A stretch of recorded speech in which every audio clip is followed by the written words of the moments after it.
The Square Ball Podcast. Hello there, welcome to the show. This is The West Stand, the new show that's out on a Monday and a Friday. It's available on YouTube and in your podcast app, where we welcome guests from across the world of football and Leeds United. I'm Dan Moylan. With me today is Michael Normanton, and the show today is brought to you with Boojum, our new sponsor, the award-winning Mexican burrito bar, now open in the Merrion Centre in Leeds. They've got branches across the UK and Ireland, which is where they originated from, and they've got a huge following back across the Irish Sea. You can use our code to get a whopping £10 off. If you spend £20 with Uber Eats, get huge burritos. And we ate those burritos, and they were huge. I did not eat again that day. No. It was good value. It was very, very good value. They do bowls, tacos, nachos, all the stuff that you can expect from a burrito bar, all the flavours, all the sauces. Yeah, they filled us up for lunch, and they really did properly fill us up. It's not just for lunch. You can get dinner, nights on the sofa in front of the telly, and of course on match day. £10 off, a £20 minimum spend with Uber Eats. We'll put a link in the show description. And you can get your discount code now at boojummex.com/TSB. There you'll find the terms and conditions. That's BOOJUMMEX.com/TSB. Time to introduce our guest who's on the line now. Then welcome Steve Tong, who's the author of the new book, Yorkshire Turf Wars, A Football History. Michael, would you like to model the book? Have you got it in that hand? Yeah.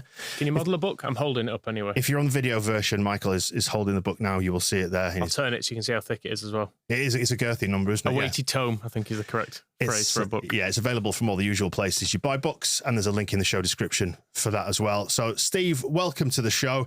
You've been writing about Yorkshire. What have you turned up about our magnificent county? Because you're not from this part of the world. You're from down there where dragons live. I am London town and Leighton Orient. It's the fourth book in the series. The first one was about London on the basis of write what you really know about.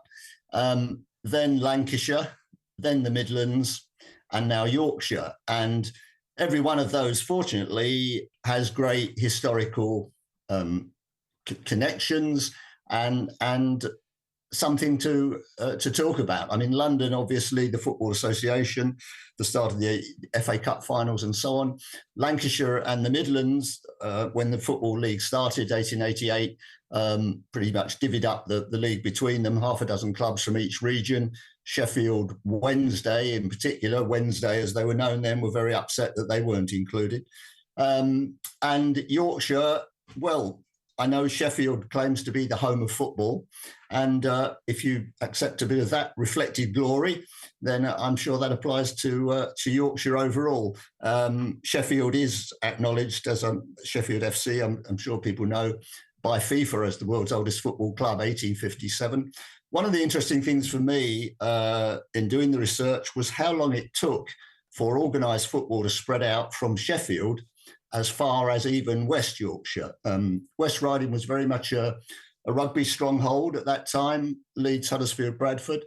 And in fact, there's a little piece in one of the local papers 20 years after Sheffield FC were formed, and they started within about 5 years. They reckon they had 15 clubs around Sheffield. And they were playing local cup competitions. 20 years later, there's a report in one of the local papers which said Sheffield had sent some missionaries to Leeds to introduce the football players of Leeds to the association game. So by 1877, there's still very little going on in West Riding. There were various clubs, of course, which sprang up. Hunslet, for a long time, were the main football club.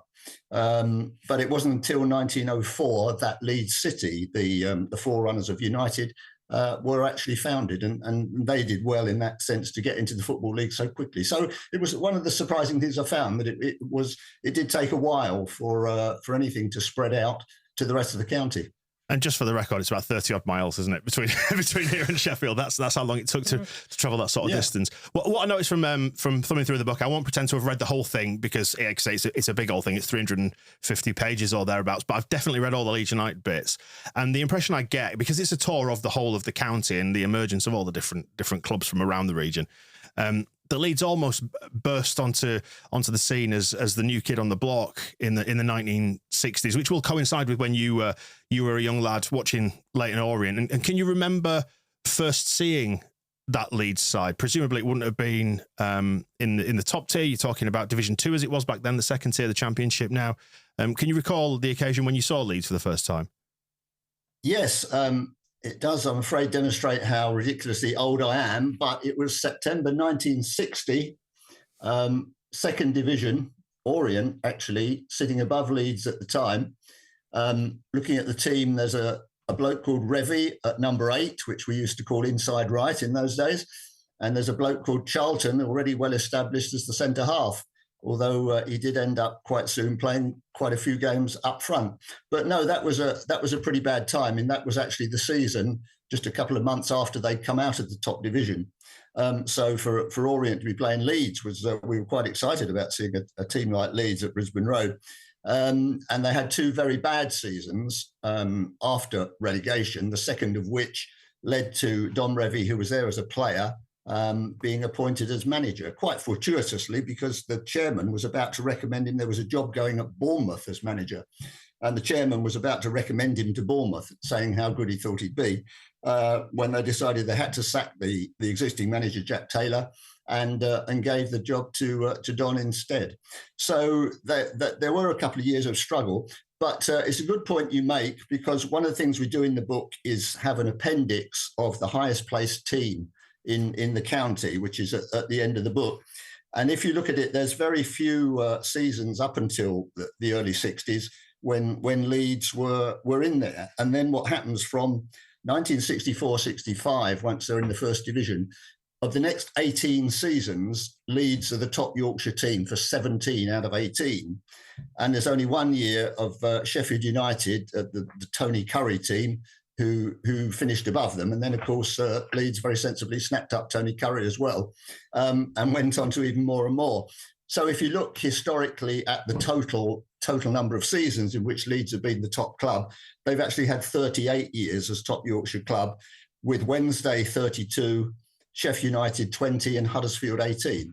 So they are, I mean, I don't think anybody's going to doubt, let alone clearly none of your viewers, listeners, but nobody's going to doubt that Leeds are currently the top Yorkshire club, biggest Yorkshire club. But it took, as you said, it took a long time to establish that. Did you address this point when you've been on your Sheffield Wednesday, Sheffield United podcast? Kind of hedged around it. Can you remember, Steve, like even going back to the 1960s, you talked about a team like Leeds visiting Brisbane Road. Was there cachet around Leeds even back then? Dirty Leeds. Yeah. I mean, yes. that is another avenue to explore, actually, as well, is that I think we understand that Leeds are widely disliked by the teams in Yorkshire because, proximity dictates that's what you do. You dislike your near neighbours. But there is a almost nationwide perception of Dirty Leeds, and people just hate Leeds almost by default these days. And I'm not sure newer generations would understand exactly why that is. They just do it because they've been told to. And it's Dirty Leeds, and we all hate Leeds scum and things like that. So from your perch down there in sort of London neck of the woods, what do you think about how Leeds are perceived now, and do you think it all just relates back to like the 1960s and 70s? Yes, I think very much so. I think it's Johnny Giles who actually dated one particular match to when it all started. He cited a game at Stamford Bridge against Chelsea, which of course became one of the bigger intercity rivalries, where he said he got done by Eddie McCready, a very physical player, left back, Chelsea, and decided that from then on he would, in many ways, get his retaliation in first. And he said Leeds had decided they weren't going to be pushed around. But they weren't the only team with a reputation for being physical, of course. I mean, teams like Everton, I think Leeds-Everton was always pretty furious in those days. That was one of the games where the referee literally took the players off the field at one stage because things were getting so out of hand. There was an Everton player, Sandy Brown, I think, was sent off in the first 10 minutes, and it just got worse and worse. And all those teams around there, Chelsea and Everton and Man United and the rest, they all had two or three hard men. Leeds possibly had more than most, and they made the most of it. And the reason for the unpopularity is probably not just that, it's the fact that they were very successful with it. I mean, I remember from the probably the last trip to Orient, about 64, 65, 64, which would have been the year they got promoted, even thinking then that they were a very physical side. And it continued. I mean, Don Revie, to be fair, has said that he regretted that he didn't, in his phrase, let them off the leash early on, because in players like Giles in particular, they had very good footballers. And it wasn't until the early 70s that he really allowed them to go and play. One of the times I saw them down in London was away to Spurs in the early 70s. And they were 3-0 up at half-time, and they were fantastic against a very good Spurs team. And so it was possible to appreciate it. And there's that series of games which fortunately younger fans are able to look at these days, because they're all on Match of the Day, when they beat Southampton by 7 and beat Man United 5-1. I think it was the Southampton game, actually, that Johnny Giles said that he was bored and the rest of the team were bored, which is why they started all the showmanship and the keepy-uppies and all the rest of it, and just keeping the ball. So there was an awful lot of talent there, and we mustn't forget that. I also, in the early 70s, which in some ways, until Leeds started playing that sort of football, were quite grim times for football, because teams like Arsenal and Liverpool were very defence-minded at all, and they were the teams who were winning things.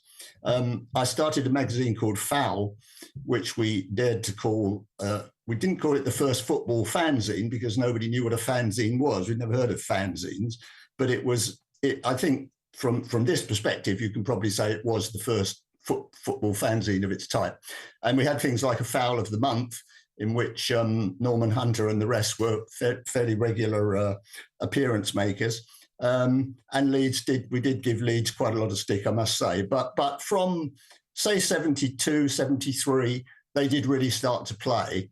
And the great sadness, as I think most of the players themselves have admitted, as well as the manager, was that they hadn't started doing that just earlier on.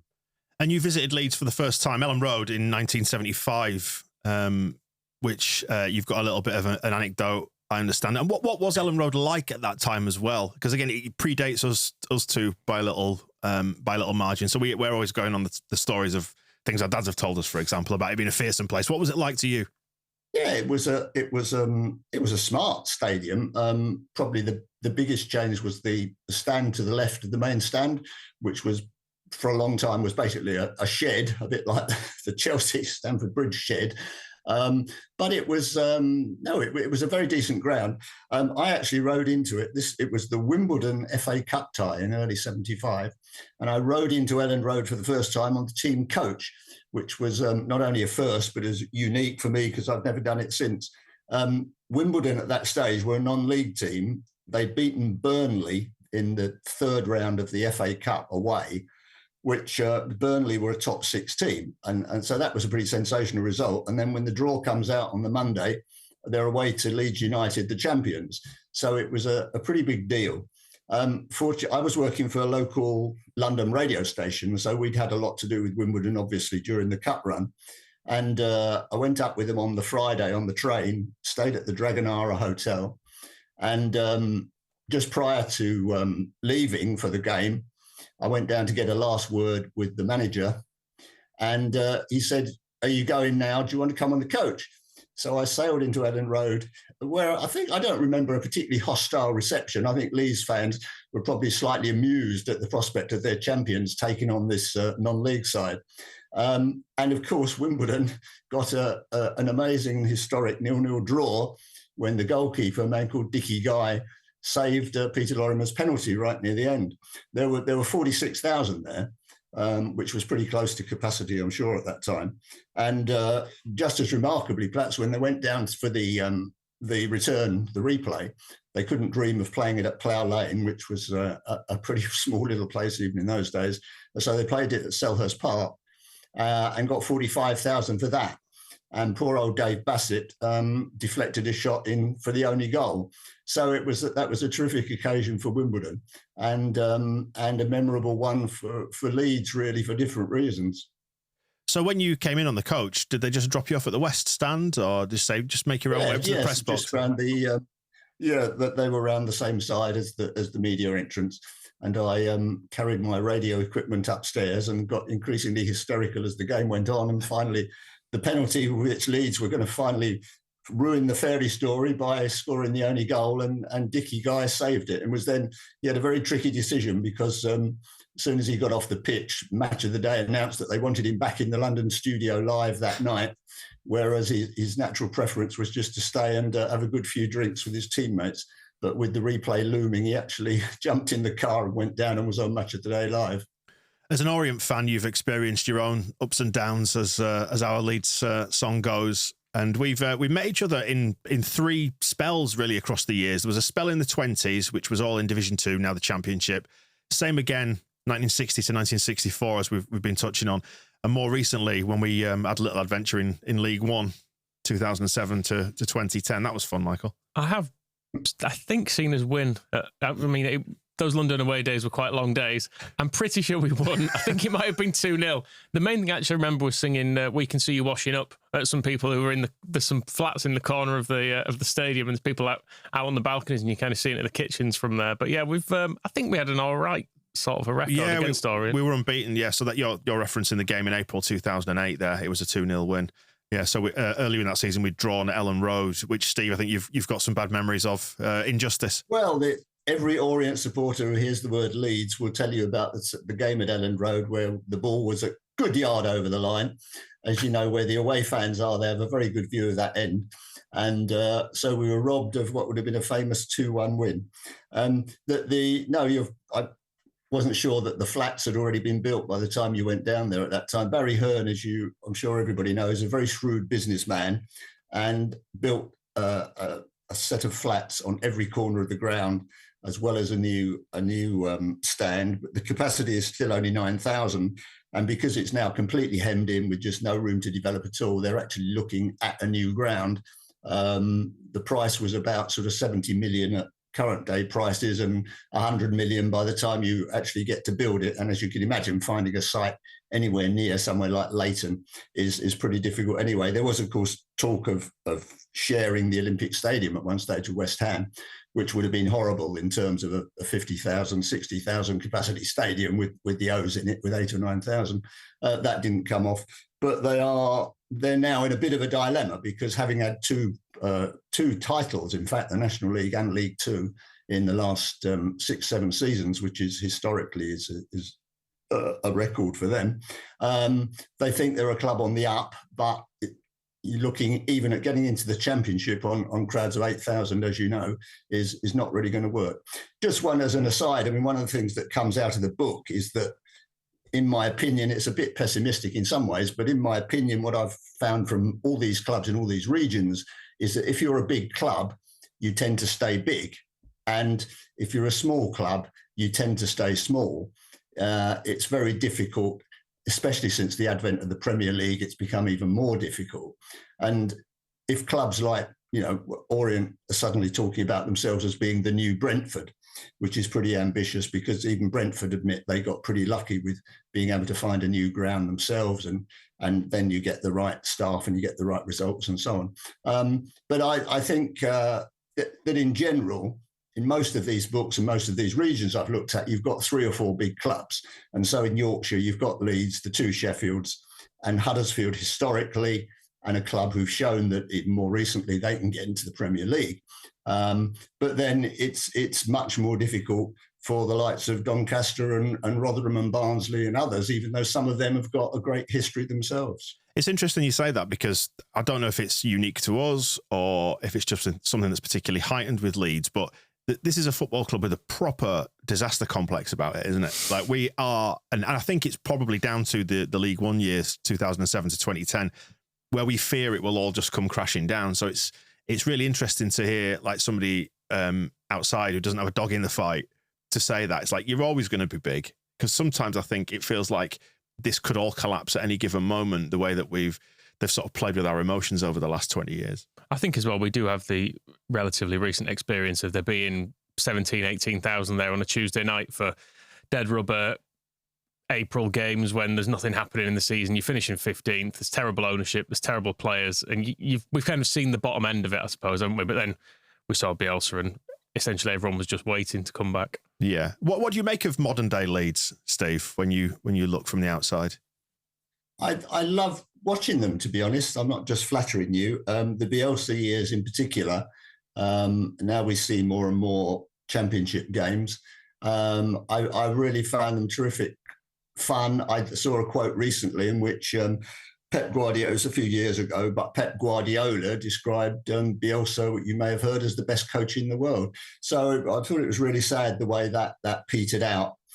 Whether it, I mean, you know far better than me, whether he'd just run the players into the ground or whether he wasn't able to get the new level of player that he needed. But no, I mean, Leeds for me, and again, I'm not just being flattering, Leeds are a big club. An interesting exercise, actually, which I ought to do myself because I keep suggesting it to other people, is to write down who you think are the 20 biggest clubs in the country. And I'm sure everybody listening or watching this would have Leeds. Sheffield clubs, more debatable. But if you look at history, look at honours, look at stadium, the potential, it's quite an interesting exercise. And it's never the 20 clubs who are in the Premier League at any one time, because I don't think anyone would regard a Bournemouth or a Brighton or even a Brentford as one of the top 20 clubs in the country. So an interesting little exercise, but I would have Leeds in there, certainly. We've spoken about this before, and the weird thing of your formative years, you kind of accept them as top division clubs. So we said before we would actually accept like Oldham and Swindon QPR as Premier League teams, just because even though they've got absolutely no kind of size to them, really, it's like, well, they were there when we were 10, so it's fine. No, that's the other, to be honest, that's the second big theme which comes out of these books, which is that every team is going to have its ups and downs. I mean, I watched Manchester United play in the second division. 1974. The first time I ever went to Aston Villa, they were in the third division. Sheffield United have been in the fourth, playing Halifax Town. So they go up and they go down, and it's difficult for new fans. Obviously, it's difficult to accept that and to think about the longer term. But that was the purpose of these books, really, to look at the whole history and try and take a broader view. Just before we wrap up, just a couple of quick questions on Leyton Orient again, if we could, because I've had a look at the players who've played for both Leeds and Leyton Orient, and of course, you've got one of our loanees there this season, Sonny Perkins. He's only made, I think, 84 minutes is the stats that I found there, and he arrived at a certain amount of fanfare when he came in on loan. He's had more minutes in the cup games, but what have you made of him so far? Not good, I'm afraid. There were 11 new players who came in the summer, 6 of them on loan, and I think they paid a fee for 1 out of 11. And it was very disappointing. What's interesting about a lot of the players who do come are that they're East London players coming back. Sonny Perkins, of course, was at West Ham and was regarded, there's a feeling that these are local boys and they want to come back and play for a London team if they can afford anywhere to live. No, he's been really disappointing. They've tried him. I actually spent a pre-season game sitting next to our chief scout, who said what they like about him is that he's so versatile. He can play in several, can play in several positions. But they've tried him all the way along the front, centre forward. They tried him as a number 10, which didn't work at all. And I'm afraid any Orient supporter, in fact, they're saying it on the forums even this week again, that he is probably the most disappointing of all the summer signings. So great shame. Oh, that is a shame. Others, some standout names here. Andros Townsend has played for both. Would you believe? Matthew Spring, 80 appearances, is the highest on this list for Orient. Lloyd Sam, Paul Rahubka. Not a good one for us. Worth looking at that one, Steve. He had a bit of a disaster here. Sonny Perkins, Shane Lowry, Eric Lehigh, Danny Granville, Jason Crowe, Jason Brown, and Zan Benedicic complete the set. What did you make of Zan Benedicic's 1 appearances in his 10 minutes in 2016? I think that's about as much as we saw. I missed that one, actually. I probably had to suffer watching Chelsea or Arsenal or Tottenham or some other game when I would rather have been at Orient. But Andros, I think we give a plus to Andros Townsend. Orient have actually got a particularly good relationship with Leyton Orient. Harry Kane, as may be known, made his Football League debut playing for Orient. And actually literally sponsored the shirts for a couple of seasons ago, which was a really nice gesture. So we've got Spurs women play there, and because of that arrangement, we've now got a magnificent pitch for the first time ever. In the good old days when I started, basically if it rained, the game was likely to be off. but there's now got a Premier League style pitch, which has been a great bonus. Steve, thank you for coming on. We really appreciate it. Yorkshire Turf Wars is available now in all the usual places you buy your books. We'll let you go, but first, just to definitely confirm, cement, set this one in stone. Leeds United, the biggest club in Yorkshire. We've determined that now, objectively. Someone on Radio Sheffield actually said that himself. I said, I'm glad you've said that before I said it, but it is absolutely true. You heard it here first. Thanks a lot, Steve. Take care. The Square Ball Podcast.